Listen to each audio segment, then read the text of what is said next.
Picked up a watch online and it arrived in a bag. So I'm not really digging these bags, especially when you buy something that's in a box. I feel it should be shipped in a box, but I digress. Got a Seiko, even though you can't see it because my ISO is out of control. Let me get the camera adjusted and we'll get started.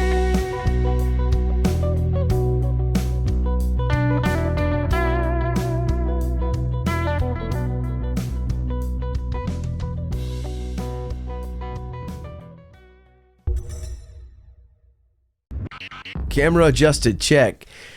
Now we can see our box. This is the Seiko Recraft. This is the SNKN37. MSRP $225. Let's do a quick wrist check. I am wearing a Casio. This is the ProTrek PRW 3510, a watch I'm really digging lately. But today it's all about Seiko. And let's slip off this cover and get this unboxing underway. Pop the top here and wow, what a gorgeous looking dial. Got a little bit of packaging dust on this Hardlex mineral crystal. And what a beautiful blue dial there. Pull off our Seiko felt covered pillow. Got a nice textured leather strap. And a high polished Seiko stamped buckle. A lot of interesting details here.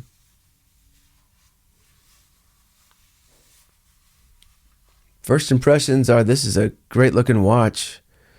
And what a big piece of Hardlex crystal. It's not recessed, so it's not going to be an action adventure watch, so to speak, but let's set that aside and finish the unboxing. And no manual, but looks like we've got a warranty card. And it looks like they're urging us to go online to download the manual. And we have our warranty card that we can register this watch for 1 year worldwide warranty. Second and third year warranty is available in the United States only. Unboxing complete. Pretty simple. Like I always say, it's all about the watch. So let's go for the dismount and get a closer look. And the first thing I notice is how thick the calfskin leather band is. Can definitely see this strap lasting a long time, but I can also see it taking a long time to break in. We have our retail hang tag here. And we're going to go ahead and open up the watch band. And it is definitely thick, as we said. And let's get that tag removed.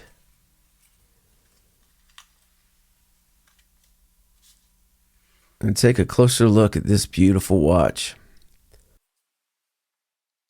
The case on this watch is stainless steel, and I love at the bezel section how we get a satin brushed finish and how it contrasts with the high polished drilled lugs and underside of this watch. As you can see, we have a screw down case back with exhibition glass showing that 7S26 movement that's utilized in the Seiko 5 series, as well as I believe the SKX series. So very beautiful, but all that you still get 165 feet of water resistance. And while I'm probably not going to take this watch snorkeling or deep sea diving, it's good to know that we've got that 5-bar rating. Regardless, the construction and material quality feels and looks amazing. Time will tell, pun intended, but I am very impressed so far. Unfortunately, the crown is not a screw-down crown, nor is it a manual winding crown. It is a 2-step sequence to set the watch. Pulling the crown, the first step is setting the date and day. And we go clockwise to set the date and counterclockwise to choose the day. Pull the watch to the second step all the way out, and we are now in time setting mode. Unfortunately, this will not hack the seconds hand. All right, we mentioned the crown will not wind the watch. So try as you may, it will not. It is self-winding, but you do have to horizontally arc the watch back and forth for several seconds. I usually do 30 seconds or so to get this watch rolling.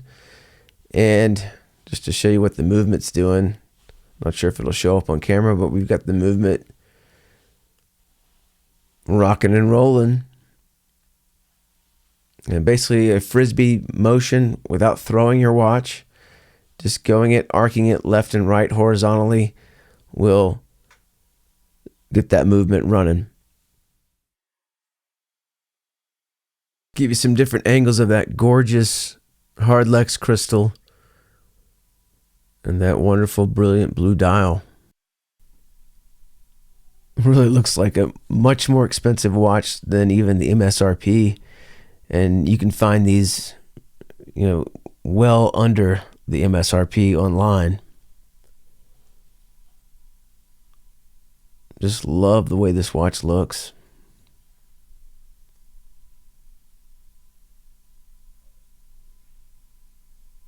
Again, that's a good look at the satin finish, contrasting with that high polished chrome lug. Gives it sort of a two-tone quality to the case. And you can definitely tell where the high polish sections are because it is picking up some fingerprints. But very, very beautiful. I can't stop looking at this watch, man. It's gorgeous. This watch is definitely not a sports watch or outdoor adventure watch, but as far as business and casual, date night, all the way up to dressing it up, you switch out the strap on this, put a different band on this, you could really dress it up quite a bit. Pretty versatile range there for this watch. Let's grab some quick dimensions on this thing. The spec says 43.5 millimeters, depending on where you squeeze, but I'm at 44, roughly on the case width.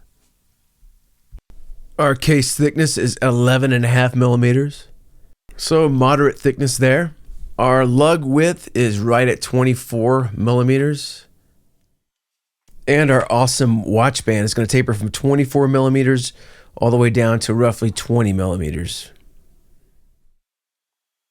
Our case height north to south is at 42 millimeters, so very interesting dimensions all over this watch. Let's grab a quick weigh in. And ounces, we are just under 3.5 ounces. And grams for my friends overseas, we are at 98, make that 99 grams. Can I get 100? Nope, 99 grams. There you go. Let's do some quick side-by-side comparisons. This is my Seiko SRP 715.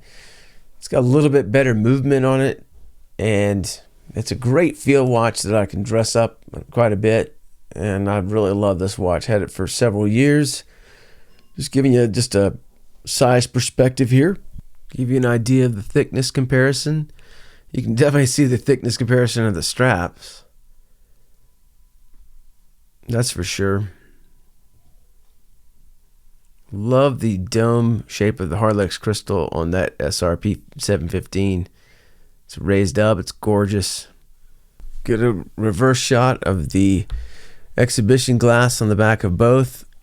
Again, the one on the left is the SRP 715. It's a 24 joule movement versus our Recraft, which is a 21 joule movement. Another side thickness comparison. Again, look at the lens on that field watch. I love them both, man. What's not to love? Quick comparison with my favorite watch ever, the Seiko SKX007. This is a J1 made in Japan. And you can see the Recraft is a lot bigger footprint, but that 007 just so distinctive. Love the SKX007. Hard not to love Seiko. 3 really cool watches would be a great foundation, a great starting point for a collection. And Our Recraft is holding its own amongst my favorite Seikos. Really nice. And I've got my Olight Seeker 3 Pro. Awesome flashlight.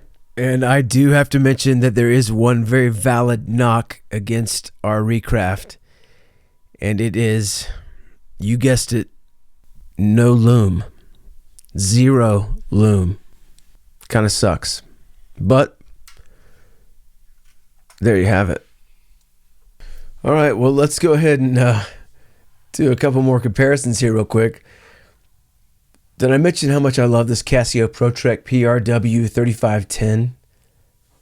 Please check out my review on this one, but this is a watch I've been wearing the heck out of lately. Love, love, love it. I know it's apples and oranges, but still want to give you some perspective on how this Recraft lines up with my Casio, which I don't know. Seiko and Casio are just, they're tied. Two of my favorite brands ever.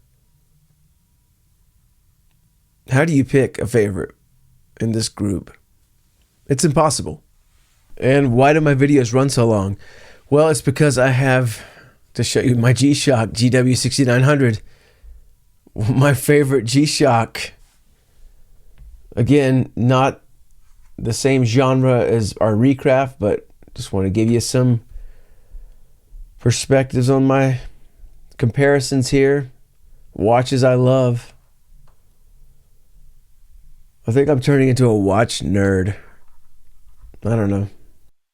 What a great hobby. What a great thing to be passionate about. Time.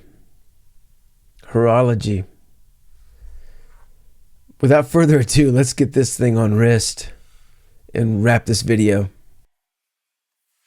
My 6 7/8 inch wrists are small, especially compared to this watch. And the strap, we talked about the break-in period. This strap is definitely stiff,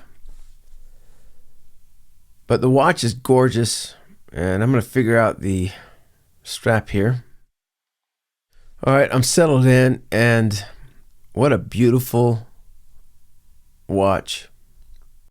If you have larger wrists, it's definitely going to be more suitable for you, but I just love watches, and I love the way this thing looks, and I'm probably going to go, I'm one hole from the very end. So this watch was barely made for me. And that's a comfortable fit right there.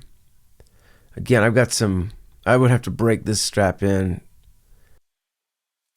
But this leather is meant to last quite a long time, and perhaps so is this watch.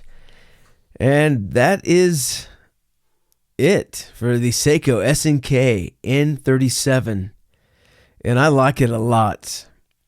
Let me know your thoughts. If you can find this watch for under a couple $100, I definitely recommend you checking it out.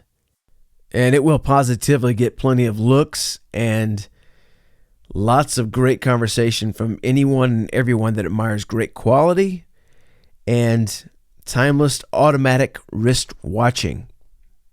Speaking of watching, thank you for watching. I really appreciate you tuning in, and please like, comment, subscribe. I look forward to your feedback, and I can't thank you enough. I'll see you next time.